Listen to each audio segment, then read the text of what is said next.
Assalamualaikum warahmatullahi wabarakatuh. Adik-adik sekalian, siswa kelas 6 dimanapun adik-adik berada. Pada kesempatan kali ini kita akan belajar mata pelajaran pendidikan agama Islam dan budi pekerti. Kita akan melanjutkan materi kita yang sebelumnya, yakni senangnya berakhlak terpuji, yakni terdapat pada pelajaran yang ke-8. Pada materi sebelumnya, kita telah mempelajari akhlak terpuji tentang berbaik sangka.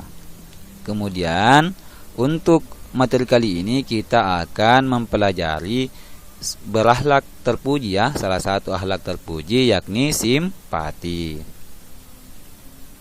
Adik-adik sekalian, sebelum belajar, saya mengajak kepada adik-adik sekalian untuk berdoa. Doa sebelum belajar. Bismillahirrahmanirrahim. Rabbi zidni ilma warzuqni fahma. Ya Allah, tambahkanlah kepadaku ilmu dan berikanlah aku pengertian yang baik.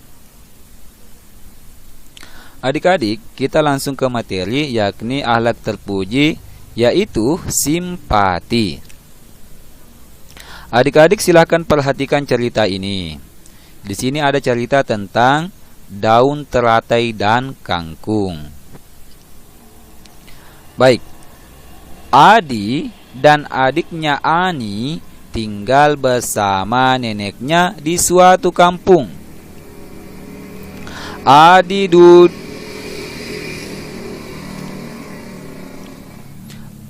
duduk di kelas 5 dan Ani kelas 4 sekolah dasar.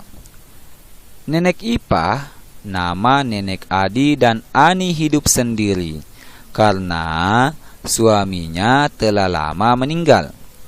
Sedangkan orang tua Adi dan Ani merantau ke kota besar dan tidak pernah mengirim kabar.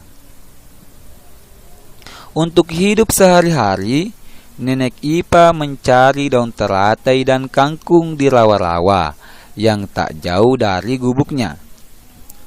Pagi-pagi sekali, nenek Ipa menuju rawa-rawa dengan harapan mendapat daun teratai dan kangkung yang banyak. Hasil daun teratai dijual ke pasar kepada tukang ikan basah. Karena daun teratai yang lebar dapat dijadikan sebagai pembungkus ikan basah. Sedangkan kangkung dijualnya kepada tetangga atau kepada siapa saja di pasar. Sedangkan pada siang hari, giliran Adi dan Ani mencari daun teratai. Nenek Ipa sangat sayang kepada kedua cucunya. Sebenarnya, ia tidak tega kedua cucunya ikut mencari daun teratai dan kangkung di rawa-rawa. Tapi harus bagaimana lagi? Ia harus meneruskan hidup dan kedua cucunya harus tetap bersekolah. Padahal hasil penjualan daun teratai dan kangkung tidak menentu. Terkadang mendapat uang 7.500, tapi bila sedang beruntung memperoleh 10.000 sampai 15.000 sehari. Memang pendapatan nenek Ipa dan kedua cucunya itu tidak seberapa, tetapi mereka merasa cukup uang jerih payahnya itu untuk keperluan sehari-hari. Daripada harus mengemis di jalan, kita patut bersimpati terhadap usaha Adi dan Ani. Keduanya berjuang membantu nenek mereka untuk mempertahankan hidup. Semoga anak-anak yang bernasib sama seperti Adi dan Ani selalu mendapat kesehatan dan menjadi anak yang sukses di kemudian hari. Nah adik-adik, Kisah nenek Ipa dan kedua cucunya, Adi dan Ani, sangat mengunggah emosi dan simpati kita. Masih banyak kok saudara-saudara kita yang hidup susah di desa, bahkan di kota besar yang padat penduduknya, ya. Masih banyak anak yang sebaya Adi dan Ani harus bekerja keras menghidupi dirinya karena orang tuanya sudah meninggal dunia atau pergi merantau. Kita harus bersimpati terhadap saudara-saudara kita yang bernasib seperti Adi dan Ani, ya.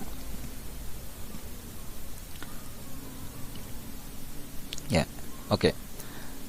Jadi adik-adik, kisah ini menunjukkan bagaimana perjuangan Adi dan Ani, kemudian neneknya juga untuk mempertahankan hidup, kemudian supaya mereka dapat bersekolah, ya. Jadi kita harus punya rasa simpati terhadap keadaan yang dialami oleh Adi dan Ani.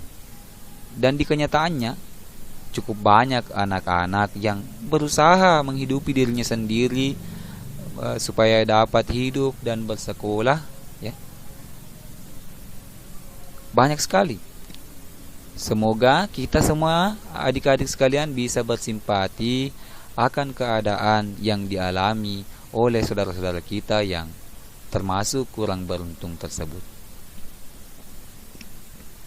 Oke, selanjutnya, arti simpati.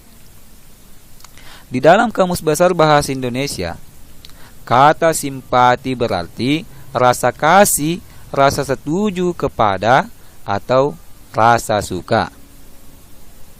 Secara umum, kata simpati dapat diartikan sebagai perasaan kebersamaan secara sosial, hingga seseorang dapat merasakan perasaan orang lain. Biasanya suatu perasaan sedih dalam dirinya sendiri. Contohnya, saat kita mengetahui orang lain mendapat musibah, seperti orang tuanya meninggal dunia, maka kita dapat merasakan kesedihan yang sama. Jadi, yang dimaksud simpati di sini adalah kita seakan-akan kita merasakan perasaan yang dirasakan orang lain. Ketika orang ditimpa musibah, maka kita juga merasa sedih akan keadaan yang menimpa orang lain itu. Itulah simpati. Kemudian contoh simpati. Berikut contoh-contoh simpati di dalam kehidupan kita. Antara lain, mendengarkan curahan hati teman hingga selesai. Ya, jadi ketika ada teman kita yang bercerita, ya silakan dengarkan, ya. Itulah salah satu bentuk simpati kita terhadap teman kita. Kemudian, memposisikan diri kita dalam posisi orang lain yang kesusahan atau gembira. Jadi ketika ada orang kesusahan atau gembira, coba kita posisikan bagaimana kira-kira ketika kita berada di posisi itu. Bagaimana kira-kira ketika kita yang kesusahan, ya. Coba kita posisikan diri kita. Kemudian selanjutnya, jangan menyuruh orang lain melakukan sesuatu yang kita sendiri malas atau tidak melakukannya. Jadi kita tidak boleh, ya, menyuruh teman kita lakukan ini, padahal sesungguhnya kita sendiri tidak melakukannya, ya. Itu tidak menunjukkan rasa simpati. Kemudian, beri aksi nyata dengan menanyakan apa yang bisa kita lakukan untuk membantu. Jika tidak bisa memberikan apa yang diminta, cari alternatif lain atau menanyakan apakah ada orang lain yang juga bisa ikut membantu. Jadi aksi nyata dari simpati ini adalah kita menanyakan, ya, apakah ada yang bisa saya bantu? Ya. Ketika bisa kita bantu, ya kita bantu. Ketika tidak bisa kita bantu, kita berusaha mencari alternatif lain atau mencari orang lain yang bisa membantu. Nah, itulah bentuk-bentuk simpati di dalam kehidupan sehari-hari. Semoga adik-adik bisa mengaplikasikannya. Selanjutnya adik-adik, sebelum menutup pelajaran ini, saya akan memberikan tugas, yakni jelaskan pelajaran apa yang dapat kita petik dari cerita daun teratai dan kangkung dalam materi ini. Jadi dalam materi ini tadi kita sudah bercerita tentang cerita dengan judul teratai dan kangkung, ya. Maka adik-adik dituntut atau diberi tugas untuk menjelaskan pelajaran apa yang bisa kita dapat dari cerita tersebut. Kemudian yang kedua, jelaskan pengertian simpati, ya.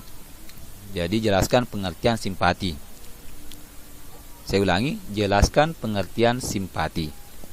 Kemudian yang ketiga, tuliskan contoh, 3 contoh, ya. Tuliskan 3 contoh perbuatan yang menunjukkan sikap simpati dalam kehidupan sehari-hari. Baik adik-adik, silakan dikerjakan, semangat dalam mengerjakan tugas. Ya, sekian pelajaran kita. Terima kasih banyak. Alhamdulillahirabbil alamin. Segala puji bagi Allah, Tuhan semesta alam. Sekian, lebih dan kurangnya mohon dimaafkan. Wallahul muwaffiq ila aqwamit thoriq. Wassalamualaikum warahmatullahi wabarakatuh.